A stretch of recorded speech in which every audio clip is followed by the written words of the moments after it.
Samsung had us waiting with bated breath for the new Galaxy S10 line, and while the Galaxy Fold and the S10 Plus might have stolen the show, the real sleeper hit of the new series is the Galaxy S10e. Powerful and compact, it offers everything you'd expect from a flagship, despite its essential name. This year, Samsung has stuck to their guns in terms of design. All of the new high-end smartphones look similar, including the S10e, which is covered by glass on both sides and surrounded by an aluminium frame. The Prism Black variant we have in the office might be a tad boring, but for those that miss the colourful phones of old, Samsung is also offering the Canary Yellow and Flamingo Pink variants. Of course, we have to talk about size as well. The S10e might not be compact compared to phones from 3 or 4 years ago, but it certainly has a small footprint in today's market.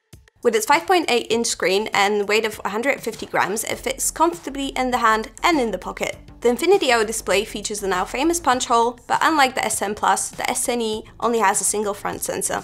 In our opinion, it's a much better solution compared to the notch, thanks to its discreet placement in the upper right corner, where it doesn't interfere with notifications. The bezels surrounding the display are slim as expected, even though the essential S10 has a slightly more pronounced chin. The display itself is vivid and bright, but it doesn't have the QHD resolution of the rest of the S10 family. One feature we enjoyed immensely is edge lighting, which makes the edges of the screen light up when receiving a notification. There really isn't much to complain about. The overall design and craftsmanship of the device are impeccable, as can be expected from Samsung. There's even a headphone jack. Something that the South Korean manufacturer was criticized about, however, was the 2D facial recognition found on all 3 Samsung Galaxy S10 phones. Many were able to unlock the devices with photos and videos, but on the S10e, we weren't able to replicate their results. Of course, if you still don't trust this method, you can use the fingerprint scanner instead. On the S10e, it is merged with the power button and located on the right-hand side. Unlike its supersonic rival, it performed without a hitch, and I've always been able to unlock my smartphone incredibly quickly. Moving on to software, the Galaxy S10e comes out of the box with Samsung's new user interface One UI and Android 9 Pie. They make quite the pair and bring a multitude of new features for us to enjoy, including the system-wide dark mode, which looks gorgeous on the AMOLED display. If we had to make one complaint, it would be aimed at the pre-installed Facebook app. Unfortunately, the S10e is the latest in a long line of smartphones on which you can only disable the application. Given Facebook's privacy track record, we would have preferred the option to uninstall it completely.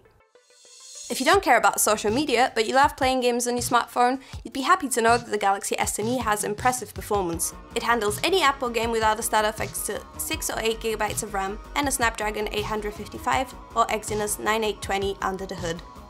I tested the lower spec variant and it still stood up to its big brother the Galaxy S10 Plus in our benchmark comparison, which you can find in the full review. Another area in which the essential S10 delivers quality over quantity is in the camera department. It sports a single 10 megapixel front sensor and a dual camera with a 16 megapixel ultra-wide lens and a 12 megapixel wide-angle one. Both met and exceeded our expectations.